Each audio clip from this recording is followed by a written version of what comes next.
Bien, bonjour, j'espère que vous allez bien.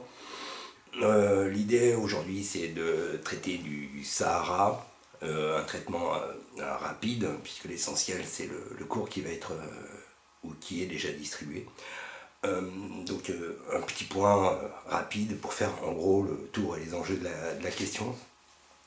D'un point de vue purement introductif, il convient de rappeler que le Sahara est le plus grand désert du monde, désert de sable, désert de pierre, marqué évidemment par l'aridité, qui s'étend sur quasiment 8,5 millions, 9 millions de kilomètres carrés, donc c'est très vaste, depuis la mer Rouge jusqu'à l'océan Atlantique, depuis l'Égypte et le Soudan à l'est, jusqu'au Maroc et la Mauritanie à l'ouest.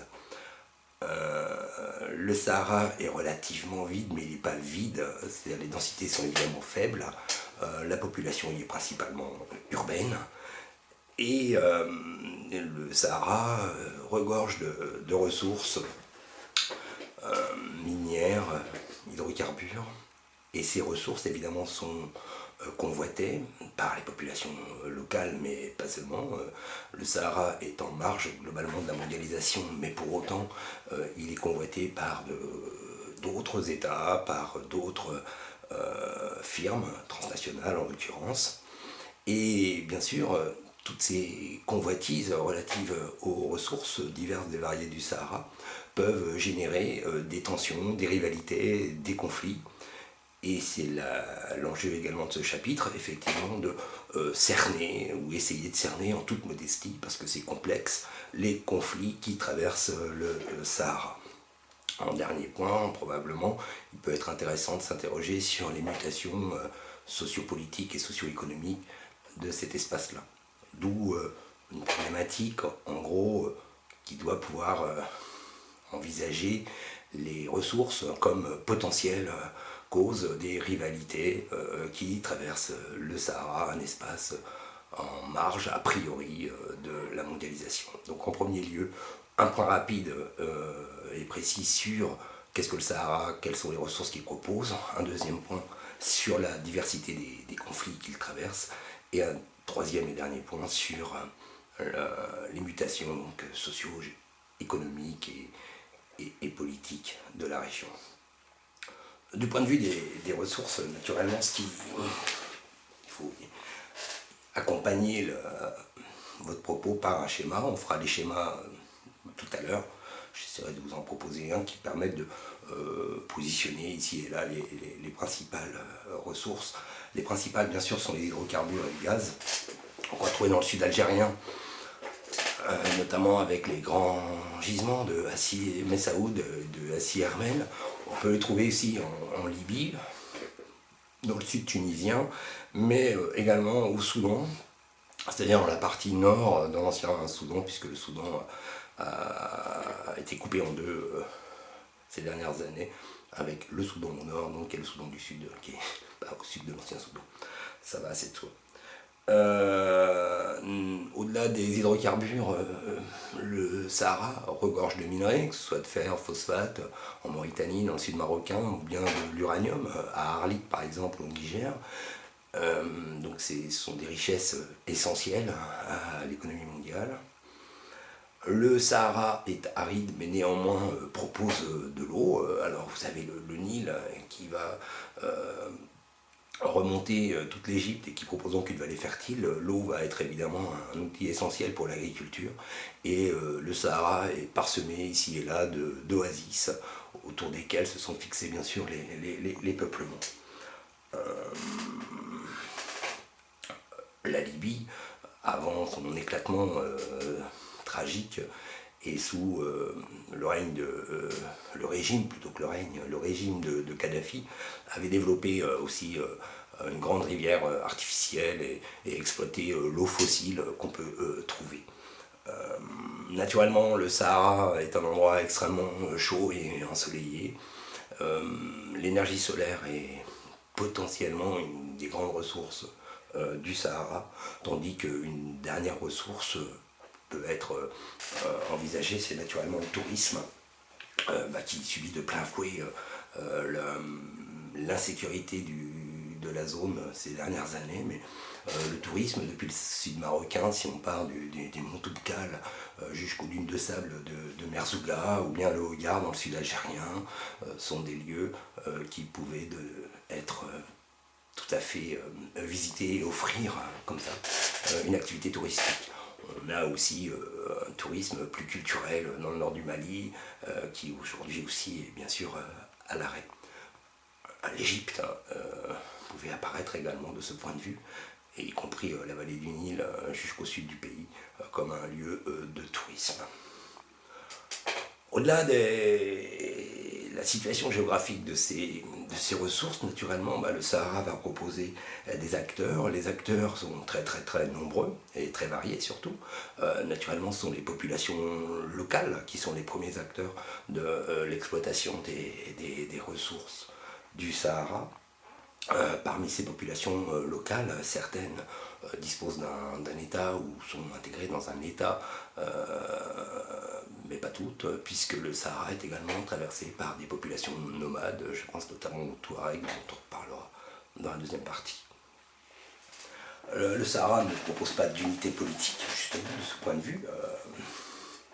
Vous avez 10 États qui composent le Sahara. Je disais en introduction que l'Égypte et le Soudan le bordaient à l'est, dans sa version la plus élargie, le Maroc et la Mauritanie à l'ouest. Entre les deux, vous avez la Libye et le Tchad, vous avez la Tunisie et le Niger, vous avez l'Algérie et le Mali. Donc voilà, ça fait 10 États dont les relations ne sont pas forcément bonnes. Ces États donc n'ont pas d'unité politique, et c'est là aussi probablement une source de tension. Autre acteur essentiel du Sahara sont bien sûr les firmes transnationales. Elles sont occidentales, elles sont chinoises. Alors quand je dis occidentale, c'est au sens large. La France, par exemple, est évidemment concernée au premier lieu de par un héritage colonial ancien. Le Sahara, j'y reviendrai aussi tout à l'heure, c'est pour partie quand même, au-delà de l'Afrique du Nord, une large part de l'ancienne Afrique occidentale française, l'AOF, et de l'AEF, Afrique équatoriale française.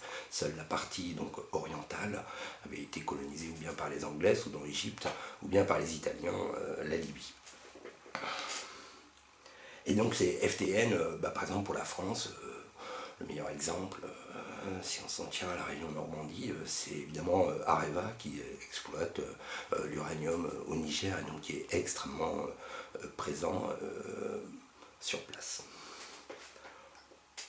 Il y a une quatrième catégorie de population qui se retrouve dispersée là dans le Sahara, ce sont les migrants qui arrivent d'Afrique subsaharienne, pour beaucoup d'entre eux, et le Sahara en fait sert d'interface entre cette Afrique subsaharienne et l'Afrique du Nord et les rivages sud de la mer Méditerranée en direction de l'Union européenne. Donc vous avez des milliers de migrants comme ça qui vont se retrouver parfois plusieurs mois, plusieurs années dans les villes du Sahara, et qui vont donc être en concurrence aussi sur certains aspects avec ou bien les populations locales, et constituer donc des acteurs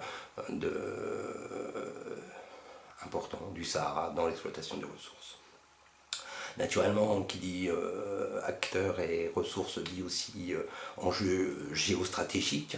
Toutes ces ressources, il faut les exploiter, bien sûr. Il faut aussi les sécuriser, et notamment sécuriser les approvisionnements, et des routes comme ça vont favoriser les flux et la circulation de ces ressources vers des lieux de transformation qui peuvent être parfois sur les rives sud de la Méditerranée. Je pense par exemple à Arzew en Algérie pour la transformation des hydrocarbures, mais pour l'essentiel, donc ramené par oléoduc ou gazoduc, mais pour l'essentiel finalement c'est la rive nord de la Méditerranée de l'Union européenne qui va transformer ces matières premières. Donc le transport, les routes, la sécurisation des voies, voilà, qui amènent donc des enjeux géostratégiques qui vont bien sûr peser dans les décisions politiques et les conflits qui peuvent comme ça parcourir le Sahara. Donc effectivement, ce sera la deuxième partie. Donc le Sahara est un objet de convoitise et de conflit. D'abord parce qu'il y a des tensions interétatiques. Je le disais tout à l'heure, il n'y a pas d'unité politique entre les 10 États qui constituent le Sahara. Alors les frontières sont plutôt rectilignes. C'est pas très difficile à constater sur une carte de l'espace saharien. Elles sont pour l'essentiel le produit de l'héritage colonial. Lorsque l'Afrique parvient à son indépendance au début des années 60, en fait en 1963, une conférence à Addis Abeba qui va proclamer un principe d'intangibilité des frontières, c'est-à-dire qu'en fait l'idée est de conserver les frontières coloniales pour éviter qu'il y ait de nouveaux conflits ou des conflits supplémentaires. Bon, c'est évidemment quelque chose qui peut largement se discuter. En tout cas, toujours est-il qu'en 1963, donc, on proclame cette intangibilité des frontières. Et donc, les États africains sont pour l'essentiel constitués autour à l'intérieur des frontières qui avaient été les frontières de la colonisation. On a néanmoins quelques exceptions, par exemple l'indépendance du Soudan du Sud et donc la sécession du Sud du Soudan dans son ensemble, je ne sais plus si en 2011 ou 2012, et une des exceptions. Vous avez une autre exception, par exemple l'indépendance de l'Érythrée au début des années 90, mais là on sort du cadre territorial de notre étude du Sahara.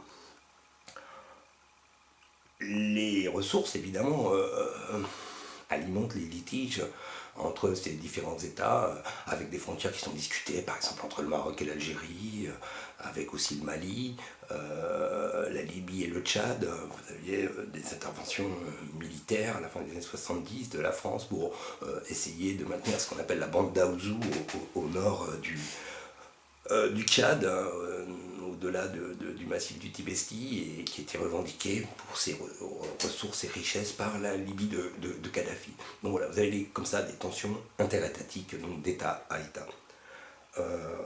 Il y a aussi bien sûr des tensions internes. Alors des tensions internes qui peuvent mener par certains aspects à la guerre civile. Alors tensions internes, évidemment, c'est quelque chose il y a toujours sur ce genre de conflit plusieurs interprétations possibles. Nous ne sommes qu'en terminale, donc il n'y a pas. C'est juste de comprendre en gros la surface des choses quand même. Par exemple, le Maroc a annexé tout le sud, qu'on appelle l'ancien Sahara espagnol.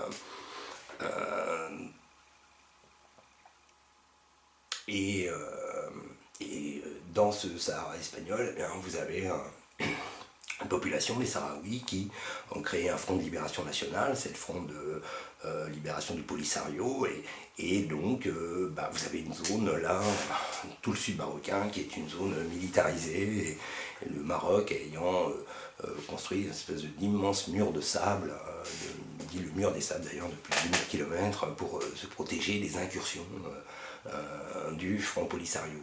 On n'est pas sur un conflit très chaud, mais c'est un conflit interne au Maroc, tel qu'il se définit, quand bien même l'ONU n'a pas reconnu cette annexion.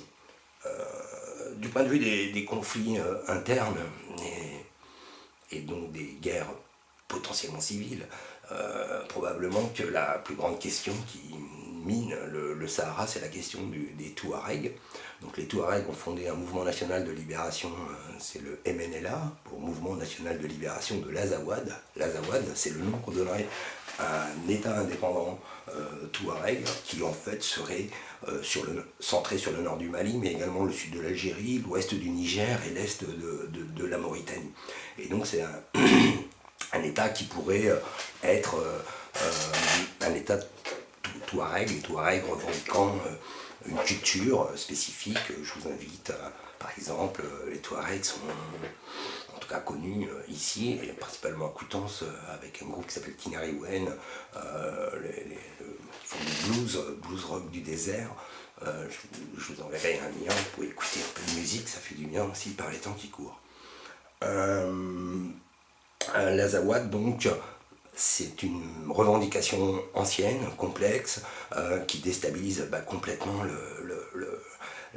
les frontières telles qu'elles ont été figées après la période coloniale. Au-delà des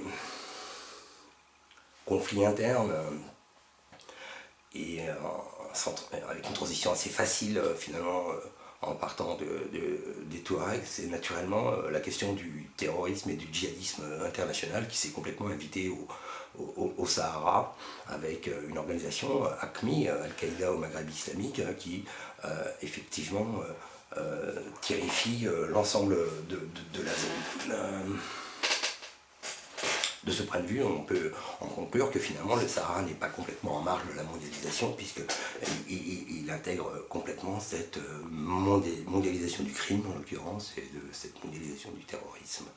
Alors, AQMI s'est créé donc dans le sud marocain, à la suite de l'allégeance de différents chefs de guerre locaux, qui pour la plupart étaient de vulgaires criminels. Je pense à Abel Mokhtar par exemple, dont le surnom est Mister Marlboro, parce qu'en fait c'était un trafiquant de cigarettes à l'intérieur du Sahara, et que bon, finalement pour lui, AQMI, ça a été un moyen supplémentaire de se faire de l'argent, de la criminalité organisée. Vous avez comme ça donc plusieurs chefs de guerre qui dirigent des bataillons djihadistes qu'on appelle des katibas. Et naturellement, ils ont pris aussi eux-mêmes, alors il y a une immense concurrence entre eux. Certains ont fait allégeance à Daesh. La déstabilisation de la Libye après la chute de Kadhafi a aussi favorisé la descente vers ce Nord Mali de mercenaires armés qui, évidemment, ont vu là un moyen supplémentaire pour donner libre cours à leur action terroriste. Les Touaregs n'ont pas échappé évidemment à la situation, puisqu'ils sont en plein cœur de cette Azawad. On est au Nord Mali. Des Touaregs ont pensé que finalement islamiser AQMI ou ces groupes terroristes pouvaient être un outil qui leur permettrait d'accéder aux revendications qui sont les leurs depuis bien longtemps. Donc voilà, certains ont donc embrassé comme ça la radicalité terroriste et djihadiste. C'est le cas de groupes comme Ansar Eddin par exemple. Naturellement, il s'agit d'une minorité de Touaregs. Ceux-là ont rejoint un groupe comme le Moudjahou, qui est lui au contraire un groupe salafiste arabe et non pas touareg. Et ceux-là sèment la terreur dans cette région du Nord Mali, alors par des exactions contre les lieux de culture, tous les lieux qu'ils vont considérer comme infidèles, comme à Tombouctou par exemple, qui a été ravagé par ces différentes katibas. Vont organiser des attentats, notamment au Mali, mais aussi dans le sud algérien, et aujourd'hui au Burkina Faso, vont pratiquer des enlèvements, puisque c'est un moyen, là aussi, criminel de se faire de l'argent. Donc en général, ils vont enlever plutôt des Européens. Par exemple, vous aviez un certain nombre de cadres d'Areva qui ont été enlevés au Niger il y a quelques années. Les exactions donc les plus criminelles qui soient, attentats terroristes, exécutions, avec une grande concurrence entre ces groupes et en même temps une espèce de surenchère dans la violence et dans l'horreur. Du coup, vous avez aussi notre acteur dans ce terrorisme international, ça va être la France, qui, à travers l'opération Berkane, est donc intervenue pour, en l'occurrence, repousser ces groupes armés vers le Nord Mali et les poursuivre dans la région de Kidal. Vous avez une force africaine qui intervient également aux côtés de cette opération Berkane. Dans cette force africaine, essentiellement le Tchad qui joue un rôle de pivot militaire pour stabiliser le Sahara, tandis que la communauté internationale est peut-être probablement insuffisamment aux côtés de la France sur ce sujet. Voilà. Donc on peut parler véritablement, dans le Nord Mali en tout cas, dans cette région de Kidal, de ce qu'on va appeler des zones grises. Donc je vous renvoie à votre cours, c'est-à-dire des zones dans lesquelles finalement l'État est complètement absent et les infrastructures sont détruites. On est une zone de guerre permanente et de terreur.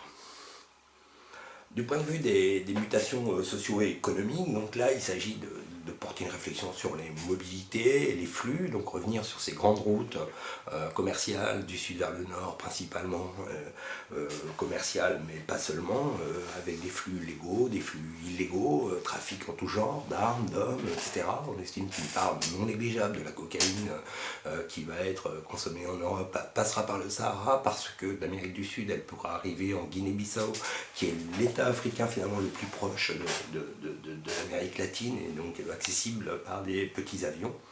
Il suffit d'aller jeter un œil sur la nature du régime politique en Guinée-Bissau pour se rendre compte que finalement, effectivement, la corruption généralisée de nombreux États va favoriser effectivement ce genre de trafic. On est aussi sur les routes migratoires avec quantité de passeurs, de groupes criminels qui vont exploiter, rançonner les différents candidats aux migrations internationales vers l'Europe. L'urbanisation, bien sûr, qui progresse, c'est une des mutations les plus importantes de ces dernières années. Donc, plus de 50% de la population du Sahara est urbaine. Bon, la plus grande ville, c'est la capitale de la Mauritanie, c'est Nouakchott. Mais vous avez des villes qui se développent considérablement, comme Tamanrasset, au sud de l'Algérie. Pour autant, la population du Sahara figure parmi les populations les plus pauvres du monde. L'IDH est très faible, le taux d'alphabétisation est très faible, notamment chez les filles, par exemple dans un pays comme le Niger. Donc subsistent de nombreux archaïsmes qui ne sont pas du tout des favorables au développement. Donc on est aujourd'hui dans une situation extrêmement précaire pour les populations au Sahara, pour les villes, que ce soit dans les villes ou pas d'ailleurs, avec des régimes politiques qui sont fragiles et fragilisés par une situation géopolitique tendue et une insertion dans la mondialisation particulièrement inégale, puisque l'endroit paradoxalement est riche et en même temps les populations y sont très pauvres de ce point de vue. Cette entrée par le Sahara, c'est une bonne façon aussi d'entrer sur la deuxième partie de ce grand chapitre, à savoir l'Afrique face au développement et à la mondialisation, qui sera traité prochainement. Voilà, je vous remercie et à très vite.